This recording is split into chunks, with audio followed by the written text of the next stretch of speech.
Students हम देखेंगे uses of X-rays. X-rays क्या होती हैं पहले हम रिकॉल कर लेते हैं। हमने कहा था ये हमारे पास high frequency high energy waves होती हैं, फॉर्म ऑफ इलेक्ट्रोमैग्नेटिक रेडिएशंस होती हैं, ठीक है। यानी कि इलेक्ट्रोमैग्नेटिक रेडिएशंस वो रेडिएशंस जिनमें इलेक्ट्रिक पार्ट और मैग्नेटिक पार्ट दोनों एट द सेम टाइम मौजूद होते हैं। इनके कुछ यूजेस देखेंगे। सबसे पहला यूज अगर इनका देखें तो हमें मालूम है एक बहुत कॉमन यूज जो इनका आ जाता है, अगर हड्डी टूट जाए, बोन फ्रैक्चर हो जाए, ठीक है, तो हम कहते हैं कि हम जाके एक्सरे सबसे पहले करवाते हैं डिटेक्ट करने के लिए कि कौन सी बोन जो है वो ब्रेक हुई है, ठीक है। तो ब्रोकन बोन्स की डिटेक्शन के लिए हम कहते हैं कि हम क्या करते हैं, हम एक्सरे करते हैं, ठीक है। तो इसी तरह अगर हम इसका एक्सरे देख लें, फॉर एग्जाम्पल अगर हाथ का हमने एक्सरे करवाया तो ये हमारे पास एक हाथ का एक्सरे आ गया, ठीक है। हमने हाथ का एक्सरे करवाया तो इस तरह से हमारे पास आ जाएगा।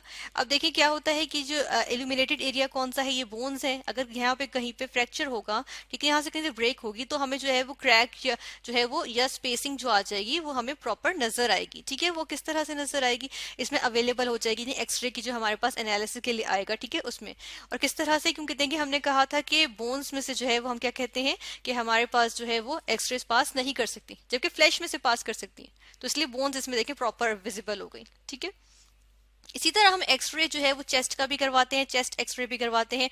और ये यूजुअली करवाते क्यों है, for example most of the time नमूनिया को डिटेक्ट करने के लिए हम चेस्ट एक्सरे करवाते हैं, ठीक है। तो ये इसका दूसरा यूज आ गया, ठीक है। इसके अलावा एक और मेडिसिनल यूज देखते हैं कि हम ट्यूमर्स और कैंसर्स को, ट्यूमर्स यानी कि जो अनवांटेड पार्ट्स या सेल ग्रोथ्स बन जाती हैं, ठीक है, बॉडी के अंदर, तो वो ट्यूमर्स और कैंसर सेल्स को या कैंसर को जो है आइडेंटिफाई करने के लिए भी हम क्या यूज करते हैं, हम एक्सरेज यूज करते हैं। कुछ अर्से पहले तक हम देखते हैं कि एक्सरेज कैंसर को ट्रीट करने के लिए भी यूज होती थी, लेकिन अब जो है इनकी जगह गामा रेज यूज होती हैं, जो कि एक्सरे से भी ज्यादा हाई फ्रिक्वेंसी की वेव्स होती हैं, ठीक है। नेक्स्ट हम इसका यूज देखेंगे एक्सरेज का, तो हम देखते हैं कि हम क्रिस्टलाइन नेचर ऑफ सॉलिड्स को डिटेक्ट करने के लिए भी हम यूज करते हैं, ठीक है। सॉलिड्स हमारे पास दो तरह के आ जाते हैं, क्रिस्टलाइन होते हैं, ठीक है। क्रिस्टलाइन कौन से होते हैं, क्रिस्टलाइन वो हमारे पास सॉलिड्स आ जाते हैं जिसमें हम देखते हैं कि हमारे पास शार्प एजेस होते हैं, और एमॉर्फस होते हैं जिनकी हमारे पास कोई शेप प्रॉपर नहीं आती, ठीक है। तो यहाँ पर हम देखेंगे क्रिस्टलाइन नेचर सॉलिड्स की किस तरह से मालूम हो जाती है। अगर हम यहाँ पर बात करें तो एक्सरेज का ना जो हमारे पास हम कहते हैं एक्सरेज हम क्या करते हैं कि उनको पास करते हैं, एक सॉलिड हम बीच में रखते हैं, ठीक है। एक सॉलिड हमने बीच में रखा, जैसा फर्ज करें ये एक सॉलिड था। अब अगर ये क्रिस्टलाइन होगा तो क्या होगा, क्रिस्टलाइन होने की वजह से देखिए इसके शार्प एजेस होंगे। फर्ज करें हमने ये क्यूबिक क्रिस्टलाइन बना लिया, ठीक है, इसके शार्प एजेस होंगे। और क्यूबिक क्रिस्टलाइन स्ट्रक्चर्स में ये होता है कि जो डिस्टेंस होता है ना बिटवीन टू एटम्स, ठीक है, जो स्पेस होती है बिटवीन टू एटम्स, ये बराबर होती है एवरेज वेवलेंथ ऑफ एक्सरेज के, ठीक है। तो ये ऑलमोस्ट इक्वल होती है। तो हम देखते हैं कि यहाँ से जब एक्सरेज पास करेंगी ना इनके अंदर से, तो हमारे पास क्या होता है कि ये जो शार्प एजेस हैं इनसे जाके डायफ्रेक्शन होगी, इन्हें स्प्रेड करेंगे, ठीक है। शार्प एजेस से हम कहते हैं कि यहाँ से हम यहाँ पर कहेंगे शार्प एजेस से एक्सरेज यानी कि रेज है ना, वेव्स हैं, तो टकरा के क्या करेंगी, स्प्रेड आउट होंगी, ठीक है। तो इस तरह से हम कहते हैं कि जो स्प्रेड आउट होंगी एजेस से टकरा के, उसको कहते हैं डायफ्रेक्शन, ठीक है।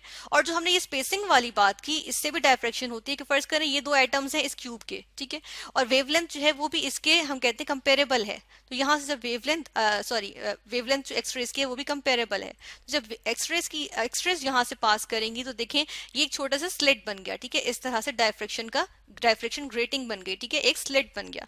और जब स्लिट बनेगा तो इस तरह से हमारे पास इसके बाद जो है वो स्प्रेड आउट होकर आएंगी, ठीक है। हमारे पास वेव जो है वो स्प्रेड आउट हो जाएंगी। और अगर हम आगे प्लेट रख देंगे तो उस पर जो है वो हमारे पास पैटर्न आ जाएंगे, ठीक है। पैटर्न्स किस तरह से आएंगे ये भी हम देख लेते हैं यहाँ पे, ठीक है। इसको चलें थोड़ा सा नीचे ले आते हैं, यहाँ पर ले आते हैं, पैटर्न्स किस तरह से आएंगे। और इस सारे को हम देखते हैं कि इनको इस पूरे प्रोसीजर को करने से फिर हमारे पास क्या होगा। हमने क्या किया है, हम इसको रिकॉल कर लेते हैं। हमने यहाँ से एक्सरेज पास करवाई किसके ऊपर, इस क्यूब के ऊपर, ठीक है। ये एक क्यूब रखा हुआ था या एक क्रिस्टल था, हम कहेंगे एक्चुअली हम इसको कहेंगे क्रिस्टल का, ठीक है। हम देखते हैं कि हमने जब इसको पास किया और हमने कहा कि वेवलेंथ की एक्सरे की जो वेवलेंथ होती है वो एवरेज वेवलेंथ जो होती है वो ऑलमोस्ट इक्वल होती है किसके, ये जो डिस्टेंस बिटवीन दी एटम्स है, ठीक है। जिस तरह हमने यहाँ दो एटम्स बनाए और उनमें से हमने जब एक्सरे उनके दरमियान से पास हुई तो वो ये दो एटम्स के दरमियान का जो डिस्टेंस है, सेपरेशन है, ये एज स्लिट एक्ट करेगी और इसमें से के अंदर से गुजरते हुए वो डायफ्रेक्शन हो जाएगी, ठीक है। जब ये डायफ्रेक्शन हुई यानी कि स्प्रेड आउट हो गई ऑब्स्टिकल में से पास करके, तो हमने उसको फोटोग्राफिक प्लेट पे ले लिया, ठीक है। जो हमारे पास ये स्प्रेड आउट हुई हुई वेव्स थी, ठीक है, उससे हमारे पास कोई पर्टिकुलर पैटर्न आएगा, ठीक है। और एक तो पहले तो ये बात हुई ना प्रूव कि वो एक क्रिस्टलाइन सॉलिड था, और दूसरी बात हमें क्या पता चलेगी इन एक्सरेज को यूज करते हुए, हमने पोजीशन ऑफ एटम्स जो है उस क्रिस्टलाइन सॉलिड के अंदर इसको भी मालूम कर लिया, ठीक है। तो इस तरह से हमारे पास दो यूजेस आ गए, ठीक है। यहाँ पर हमने ये दो यूजेस देखे, और इसके बारे में मजीद बात करते हैं एक्सरेज के बारे में। ये जो हमने देखा है डायफ्रैक्शन देखी है, इसको हम क्या कहते हैं, एक्सरे डायफ्रैक्शन। इसके और भी यूजेस होते हैं, ठीक है। तो इसकी अगर हम बात करें तो इसके अंदर से हम कहते हैं एक्सरे डायफ्रैक्शन के लिए हम शॉर्ट फॉर्म लिखते हैं XRD, ठीक है। और XRD यूजुअली यूज होता है किसके लिए, ये हम कहते हैं कि एनालिसिस के लिए यूज होता है, ठीक है। फॉर एग्जाम्पल किस चीज की एनालिसिस, यहाँ पर हम कुछ चीजों की एनालिसिस की बात कर लेते हैं। फॉर एग्जाम्पल हम यहाँ पर देखेंगे, यहाँ पर हम देखते हैं बेंजीन का स्ट्रक्चर, ठीक है। जब हम बेंजीन के स्ट्रक्चर की बात करते हैं तो बेसिकली इसका भी हम कहते हैं कि हमने XRD किया होता है, ठीक है, एक्स्ट्रा डायफ्रैक्शन की होती है, और इसका जो स्ट्रक्चर है उसको एनालाइज किया होता है, ठीक है।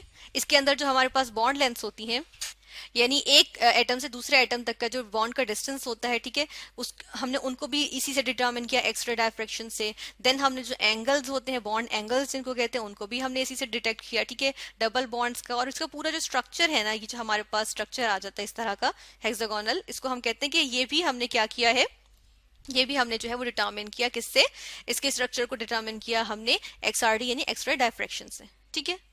इसके अलावा हमें डीएनए का पता है, डीएनए जो हमारे सेल्स में मौजूद होता है, अगर उसकी बात की जाए तो उसका डबल हीलिक्स स्ट्रक्चर होता है, डबल हीलिक्स स्ट्रक्चर। और किस चीज का हमने कहा, ये हमने कहा डीएनए का, ठीक है। अच्छा, ये जो डिटरमिन किया गया, ये वाटसन एंड क्रिक ने डिटरमिन किया, और ये भी किस तरह से किया है, थ्रू XRD डिटरमिन किया, ठीक है। और इसका अगर डबल हीलिक्स स्ट्रक्चर हम देख लेंगे, डबल हीलिक्स स्ट्रक्चर कैसे होता है, ये स्टेयर केस लाइक इस तरह से हमारे पास आ जाता है, कि हम यहाँ पर देखेंगे स्टेयर केस फैशन में आ जाता है इस तरह, ठीक है। तो ये किस तरह से डिटरमिन हुआ, एक्स्ट्रा डायफ्रैक्शन की गई है डीएनए की, ठीक है, डीएनए के स्ट्रक्चर को डिटरमिन कर लिया गया इस तरह से। जिस तरह हमने कहा ना पोजीशन ऑफ एटम्स भी हम मालूम कर सकते हैं, इसी तरह हमने पोजीशन ऑफ एटम्स जो है वो इन बेंजीन मालूम की, ठीक है। ये बेंजीन का स्ट्रक्चर हमारे पास था, बेंजीन के लिए मालूम किया हमने, ठीक है। इसके एटम्स इसमें किस तरह से लोकेटेड होते हैं, अरेंज्ड होते हैं, उसको मालूम किया हमने, ठीक है। इसी तरह क्रिस्टलाइन सॉलिड्स में से जो क्रिस्टलाइन नेचर के होते हैं उनको डिटरमिन करने के लिए हमने एक्सरेज यूज की।